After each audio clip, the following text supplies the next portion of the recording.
Hi. So, okay, focus on what I was going to say.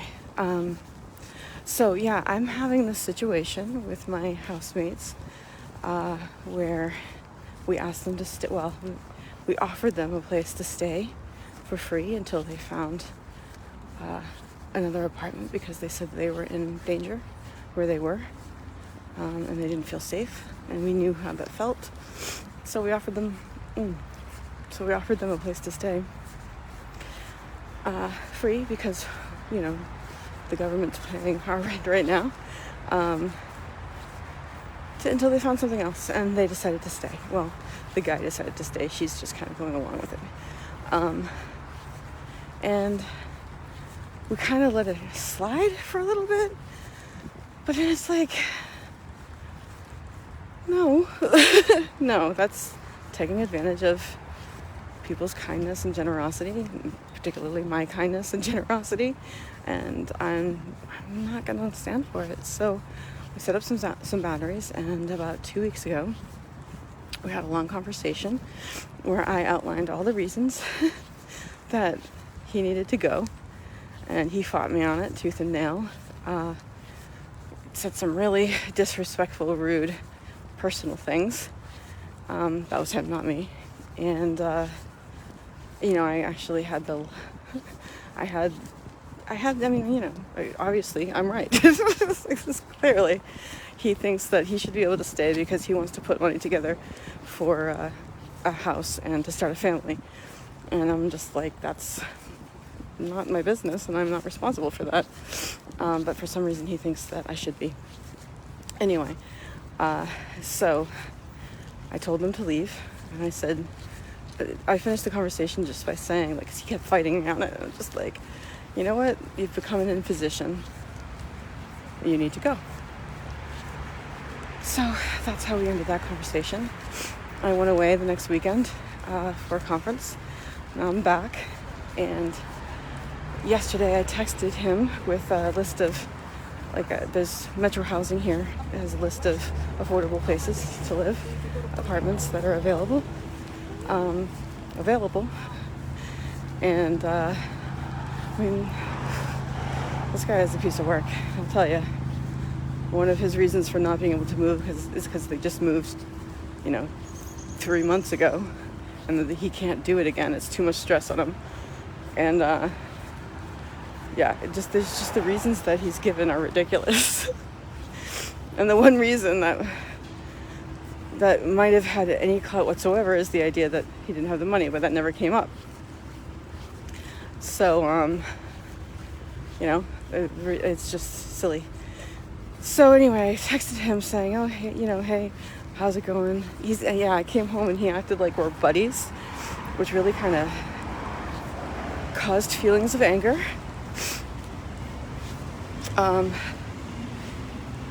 Like a lot of feelings of anger, but I'm not my anger, and I am not going to act out of anger. Then he replied, I texted him this list of housing and places he can go to get apartments, and he replied, thanks, and that he's seen a realtor and 2 loan officers, and he's, getting ready to buy a place. It's just like, okay, and I texted him back saying look, I'm so happy for you. Being in real estate myself, knowing the markets and knowing what real estate is like, even if you got put in an offer and got it accepted today, it would be another 2 to 3 months before you close and before you can move. Given the market the way it is now, people are having a lot of difficulty getting an offer accepted. It's like damn near impossible in Boston. So we're looking at 3 to 6 to 8 months to a year. And as I'm sure you know from our conversation last week or 2 weeks ago, this isn't acceptable, and you can't stay here during this time. You have to leave. And that's just unreasonable to expect to stay. So that's the last we heard of it. And I've been walking around with a steam stack going out of my head, right? Just like fuming. And, I've got a lot of, I'm carrying my umbrella because it's gonna rain at some point. So, oh man. So I've been thinking about it, and like, he could just stay and refuse to leave. And I'm thinking like, well, he's not a tenant, like we can just throw him out. He's technically trespassing.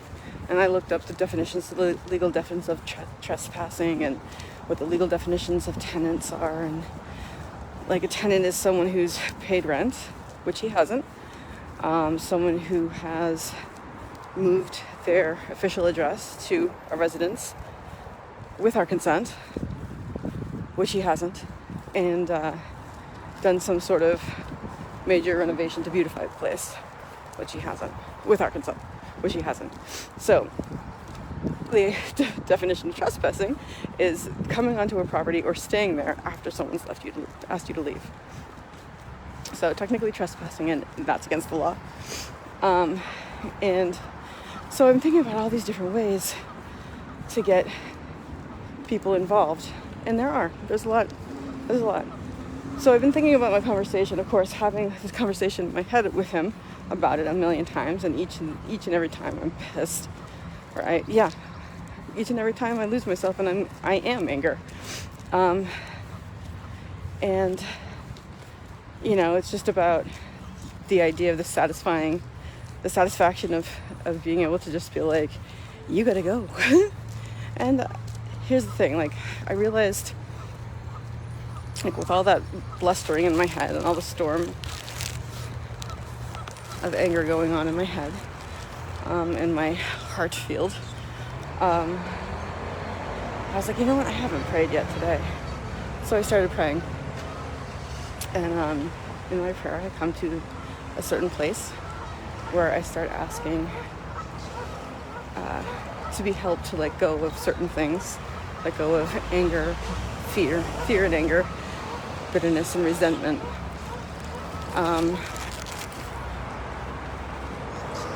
And like regret, guilt, shame, all that stuff, self-loathing. I asked to be helped to let go of that stuff. And then I asked to be filled with acceptance, mindfulness, and then acceptance and understanding. And I started realizing after I said all of these words, like, that this has to apply to my situation right now. So I'm realizing that I can set these boundaries and I can get him out of the house. And the best way to do that is to be mindful, to accept the situation as it is and accept him for who he is and for what he's doing, to forgive it, which is for me. Basically let go of it, let go of the need to forgive, because that. So anyway, forgiveness is a different conversation, and like respect and love, and for the situation, and for him and for me, and I'm realizing that I can accomplish setting my boundaries while still accepting. The best way to do it, in fact, is something Michael Singer says a lot, and I'm sort of understanding it in a different way right now, is to accept the situation for what it is, instead of coming from a place where you can't deal with it. Because if you can't deal with it, then you can't deal with it. Right? So accepting reality for what it is and moving from there. And then understanding it and even loving it, because honestly the situation has forced me to, well, not forced, but caused me to, oh my gosh, I'm tired, caused me to stand up for myself and point out my good qualities. So I'm like, this is who you're taking advantage of, dude. And I started listing off all the good stuff about me, and I'm like, that stuff is true, and I do believe it. So that was a good thing. And the coming conversation I'm going to have is me setting boundaries, which, my lesson there is set them before they're crossed so far that it goes to this sort of thing. Hi, Robin! We'll talk about it tonight. So that's what I'm learning from this situation. And therefore, there's no cause for anger or hatred or resentment or bitterness. I can just come from a place of acceptance. And this is something I've been thinking about too, is like, I never really understood until very recently the idea of like the light in me recognizes the light in you kind of thing. And that's something I've been thinking a lot about lately. And, the light is the consciousness that's contained within, this human body.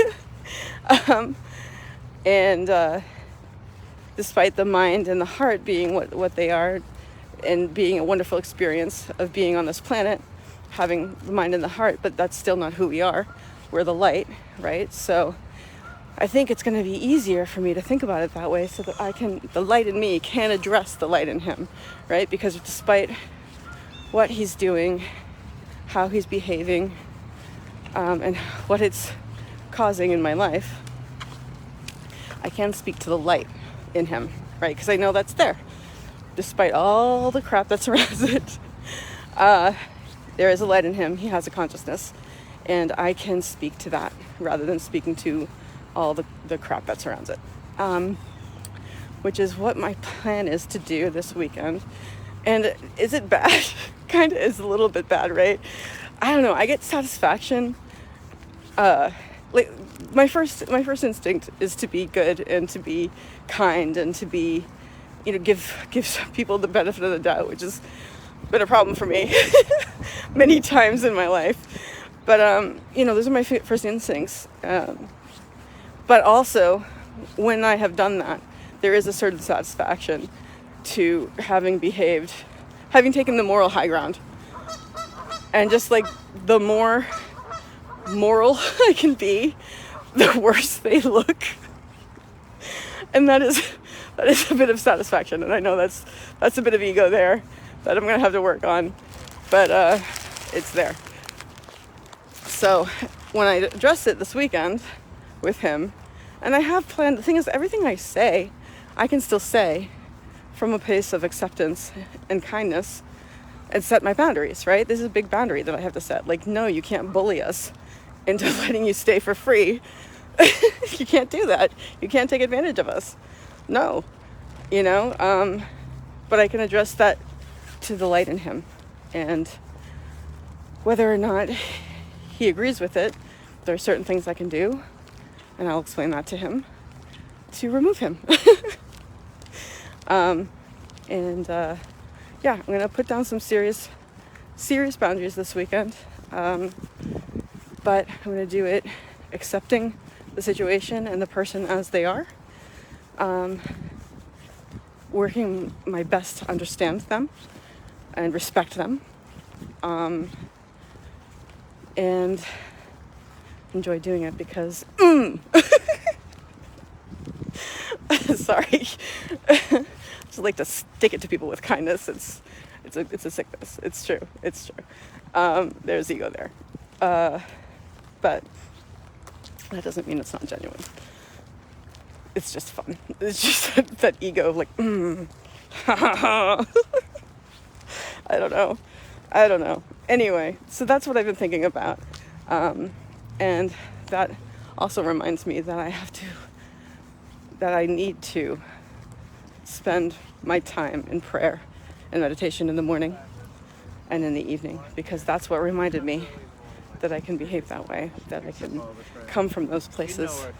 Otherwise, I was walking around the pond like steaming, just like stomping, thinking about all the things I'm going to say and how I'm going to do it. But it's like, okay, no, actually, there's a better way to do this. So I'm grateful for that. And I'm grateful for you out there in TV land. And I just want to say to all of you that you should always remember that you can always choose to have a grateful day.